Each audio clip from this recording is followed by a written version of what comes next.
I'm Peter Austin, that is a cow, and this is interesting. Animals come in all shapes and sizes, and even the ones we're most familiar with can sometimes take us by surprise. Some of you will be aware of this tweet shared by the Museum of English Rural Life in 2018, photographic proof that sheep can become, quote, absolute units if they want to, or more to the point, if their breeders want them to. But in the 19th century, when photography was still in its infancy, images of cows, pigs, sheep, and horses more commonly took the form of paintings, and some of those paintings were utterly bizarre. To find out why, we're going to look at some of the strangest examples today, and also watch the world's first ever motion picture. But don't worry, you won't need any popcorn. This is the curious world of misshapen livestock paintings.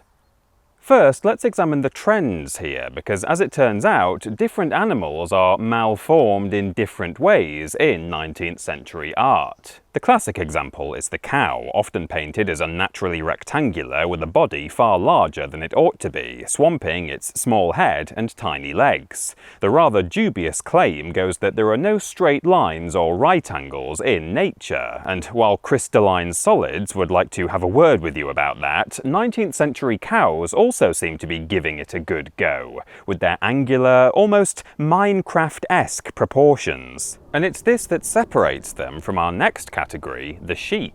While equally enormous in the body and small in the extremities, the defining feature here is a set of more rounded corners.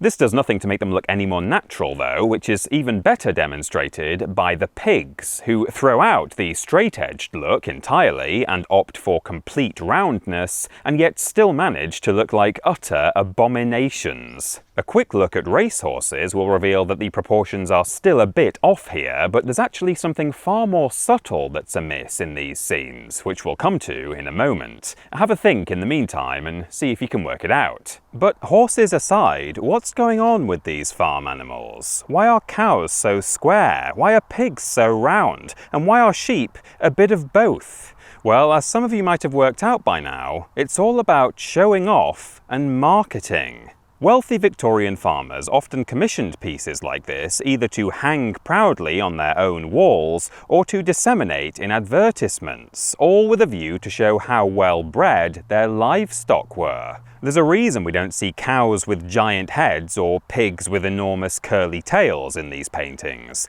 The exaggerated proportions that appeared again and again were the ones that accentuated the most desirable traits in a time when selective breeding was skyrocketing. You see, the Industrial Revolution was in full swing at this period of history, driving the need for more efficient production in agriculture, both to meet the demand for raw materials like wool and leather, and to feed an exploding population. For context, in 1700 there were around 5 million people in Britain, but by 1850 this figure had risen to well over 30 million. And this is why our animal paintings look so strange. These proportions, though totally unrealistic, were highly desirable. Now, no one would actually believe that a farmer's livestock literally looked like the animals in the pictures, but to be fair, when was the last time you received a fast food order that looked like the one from the advert? And when have you ever been swamped by attractive admirers by simply dousing yourself in that body spray you've heard so much about?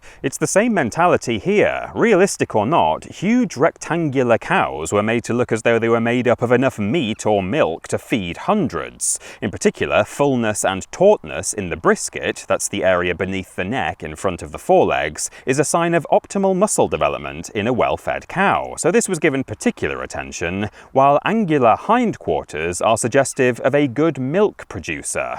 Combine the two and we get an enormous cow with sharp corners. The roundness of a pig, meanwhile, is indicative of it being sufficiently fattened, which, when exaggerated by an artist, leads to the oval shape we see here. Sheep, though capable of producing milk and mutton, are most sought after for their wool, which was in high demand by textile mills, and so while they are also depicted as being quite broad like their meat and milk-producing bovine friends, this shape is softened somewhat by the rounder edges you might expect from a gigantic ball of yarn. But what about those horses, and where does the world's first movie come into it? Well, looking at Victorian artwork of horses, particularly horses mid-gallop, we can observe two things. Firstly, the proportions here are a bit off once again, and as you might expect at this point, this is to give the horses a sleek appearance and to suggest the speed and movement of the event. No huge surprises there. The other problem, though, is this action pose we see in many works, sometimes referred to as the rocking horse posture.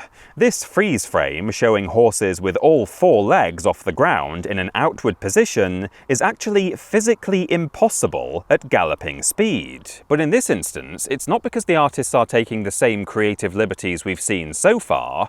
Instead, it's because they don't actually know what a galloping horse looks like. Let me explain. It might sound strange, but the fact is that the speed of a galloping horse is so fast that before the invention of cameras with much shorter exposure times, there was some serious debate as to where each leg should actually be positioned in a painting of any given moment, or even if there was ever a moment where every hoof left the ground at the same time. The human eye just can't actually discern that with absolute confidence. Enter photographer Edward Muybridge, who in 1872 was commissioned by Leland Stanford, founder of Stanford University, to capture images of his horse Occident in motion. These early experiments had limited success, and the resultant blurred images were never published. But after many more years of work, Muybridge designed an array of 12 cameras, each one rigged up to a tripwire that could be triggered by a moving horse, and in 1878 he released a collection of images known as Sally Gardner at a Gallop. When viewed at speed in sequence, this collection is considered to be the first moving image captured by photography, or the first motion picture.